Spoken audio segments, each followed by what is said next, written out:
What is up, everybody? Welcome back to RacingDudes.com. Welcome back to another one of our Kentucky Derby updates. All right, so this is what we're going to do here. Not a lot to recap from last week, so we won't do any of that. That'll change on the next show moving forward, though, as we have preps back. We're going to go over the top five again, and there's no changes, but I'll just go over with you once again. And then I'm just going to quickly kind of preview the Churchill Downs Stars of Tomorrow 2 card. That'll be Saturday. There is a full update, right? Or I shouldn't say full update, but a full preview of the Kentucky Jockey Club Stakes up on the website right now. So for that, you can just go there and you get a full preview. I won't go full into that race on this show, but we will kind of talk about it a bit. And yeah, we'll kind of preview that, not only the stakes races, but the other races as well that might have implications towards the Kentucky Derby. So should be a lot of fun on that Stars of Tomorrow 2 card. Kind of a fit. I mean, I know we've had Derby prep races. I feel like this card is the official kickoff to the 2026 Kentucky Derby Trail. Yes, we've had some. This just kind of feels like, okay, now we're getting serious, because then there's preps kind of almost every week from now up and through that second weekend in April. So let's get to it, though. First, we'll take care of business. Number 5, blackout time for me once again this week. We'll kind of see what happens. By the way, I would expect you're going to see some change in the rankings next week. If not, we're going to be pretty disappointed, right, at that Stars of Tomorrow 2 card. So keep an eye out for that. But anyway, blackout time number 5, Kenny McPeak runner, ran second to Ted Noffey in the Breeders Futurity, had to scratch out of the Breeders Cup Juvenile. Kind of some debate over whether did the vet make the wrong decision. I mean, Kenny McPeak really didn't agree with that scratching, but anyway, he had to. Number 4 is Incredible. Of course, the horse won the Street Scent Stakes at Churchill Downs in his last start. We're not seeing him on this card coming up that we'll talk about, the Stars of Tomorrow 2 card, but saving him for bigger races down the road. Incredible there at number 4. Mr. AP, runner-up in the Breeders' Cup Juvenile. He's at number 3. The horse he beat in a maiden special weight is running on the Stars of Tomorrow 2 car at Churchill Downs. We'll talk about him for a second. I'll point him out. And also you can see his full kind of preview in the Kentucky Jockey Club preview. That is where he's at. So Mr. AP number 3, we'll see how that horse does. That horse wins. He bolsters Mr. AP even more, but he comes in at number 3. We'll see him in 2026. Napoleon Solo, winner of the Champagne Stakes. He took off the rest of the year. We'll see him back in 2026. He checks in at number 2 this week. Obviously, a horse 2 for 2. Really, really nice efforts. We'll see what happens with him next. He's very exciting. And then number 1, Ted Noffey, of course, there once again. Hard to not rank him number 1. He should be the unanimous 2-year-old male horse of the year. 4 races, 4 wins. 3 grade 1 victories. What more can you really say? He was very, very good and still looked a little green, but despite winning the Breeders' Cup Juvenile, which shows you there's more improvement there to be had if they can get him to kind of, focus a little bit more. So real quick, we'll recap it. Number 5, blackout time. Number 4, Incredible. Number 3, Mr. AP. Number 2, Napoleon Solo. And number 1, Ted Noffey. All right, let's get to the Stars of Tomorrow card here at Churchill Downs. If you don't know what this is the Churchill Downs card on Saturday. It's the Stars of Tomorrow 2 card. Why I say that, they did have a Stars of Tomorrow 1 card. That was where the Street Scent Stakes was contested. That's where Incredible won.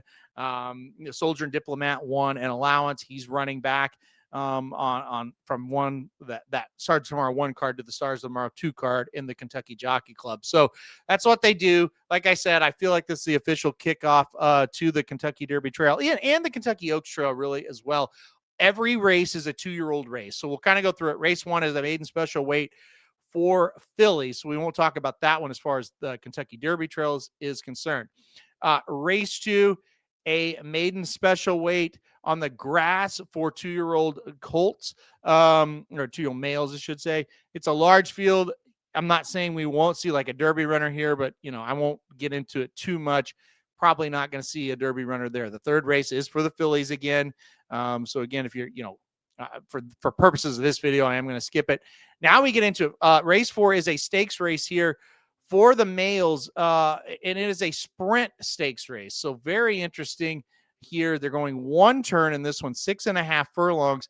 It's a field of 6. This is a very interesting group. You've got Bravosky, who was kind of running on the turf. He's going back to the dirt. Big Dom, a horse that was very impressive in a maiden special weight. a beat further ado that day in that maiden special weight. So, Big Dom, a horse that, I'm sorry, he did not beat further ado. He beat Dr. Kapur, who came back to win. So Big Dom, a horse excited about. Stradale is a horse I've kind of been excited about. On that Steve Asmussen barn, we really haven't seen the best of that horse yet, I don't think. And then the number 6 is Boyd, a horse that was very impressive and beat a Baffert horse that's going to run in the Kentucky Jockey Club. So this is one to look for. Are they sprinters? Maybe. Can any of them route? We'll see. You go down and you look at the breeding. There is a lot of sprint pedigrees in here, but some of them maybe not so much. So they're very interesting here. Field of 6, try to get these horses back in line. Some of these are try to make the next step towards the Kentucky Derby. All right. Race number 5 is a 2-year-old allowance race for the males. So we'll see what happens in here. There is one very interesting horse, and it's the 4 horse. It's Our Time. It's Our Time, one of the most impressive maiden special weights over the summer. Ran in the Champagne and was poor. Did not run very well at all. Going to try to get him back going 1 mile here. It's Our Time, the 4 horse in this one to look for. Now, when I'm pointing out, like, hey, look out for Boyd, look out for Stradale, look out for Big Dom, look out for It's Our Time. Also, look out for the other ones. There's a lot of good horses that are entered in these fields that maybe aren't the headliners. And I'm not saying bet just all the headliners. This is more just kind of informing you of what's going on for handicapping. For handicapping, go to the website the day of the race. You'll see all my picks, right?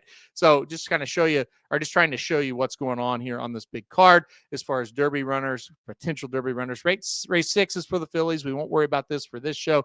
Race 7, a maiden special weight on the dirt, going 1 mile and a 16th for the males.